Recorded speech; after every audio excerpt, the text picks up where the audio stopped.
Hi, my name is Menno. For those of you who don't know me, I'm a sectional title flat specialist. I've been selling apartments and townhouses for the last 23 years. I specialize in the northern suburbs of Bellville, Western Cape, Cape Town, South Africa. A big question at the moment that comes up constantly is, what is the market value of my property? Now, these questions have always come up and it's always been a normal question, but at the moment it's quite critical and actually very difficult to evaluate a property because we're in between two different phases in the market. We've gone through a period of time where there's been no stock available. People have been putting their properties on for fairly high prices in relation to what had previously been sold, and because there was one or two properties available for every 5 or 6 buyers, properties did tend to sell relatively quickly and very often got close to the asking prices as well. The last few weeks to months, we've been seeing a bit of price resistance from the buyers. A number of factors have weighed on this, probably the economy being one of them, the interest rates hikes that have come up recently being another. And just generally, price resistance has been building, so we're fluctuating from a seller's market to one of an in-between market before who knows what will happen. So it's become critical to price property correctly. Sellers are often under the fallacy of if you put your property in for a high price, you can always come down and lower the price with time and still get a good price.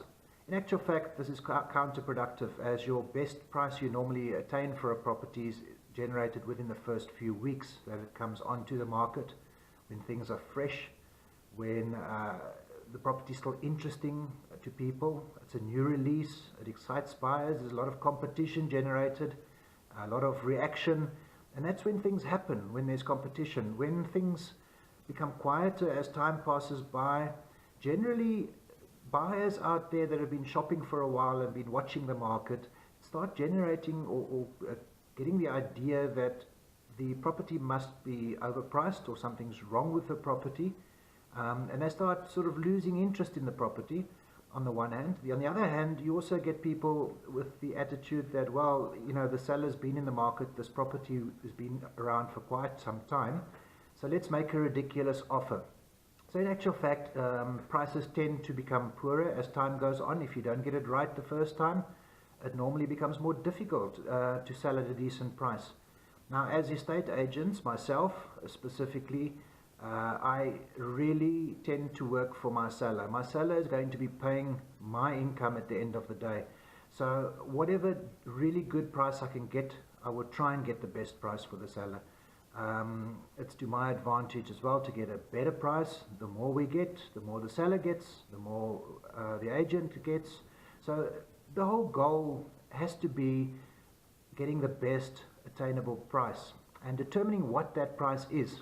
That's where a really good estate agent comes in, because a really good estate agent would have a good idea as to what the price is, knows the market well, knows the competition, and can advise you accordingly and get it right, from the day the property goes onto the market. So with the market changing at the moment, people are not prepared to pay exorbitant prices anymore. Things are changing, the market is cooling down, so it's become critical to price your property well from day one. If you don't sell it within the first month or two, then either the marketing campaign is not up to scratch, but in most instances it's a question of the price is not right and you haven't been advised correctly by your estate agent. It's an interesting market. It's a tough market for everybody because there's nothing around, there's very few properties around, and those that are around are now starting to become overpriced and are not selling, they're standing in the market. So don't be one of those that stands around in the market for 4 or 5, 6 months, tries to get another estate agent who might be able to do a better job next time, and then you're on the wrong track. Just get it right from day one. Get an experienced estate agent, one who knows how to do the marketing properly for the right target market, get the price right, get your property sold with the least amount of hassles within the shortest acceptable period of time. Thanks and have a good week. Cheers.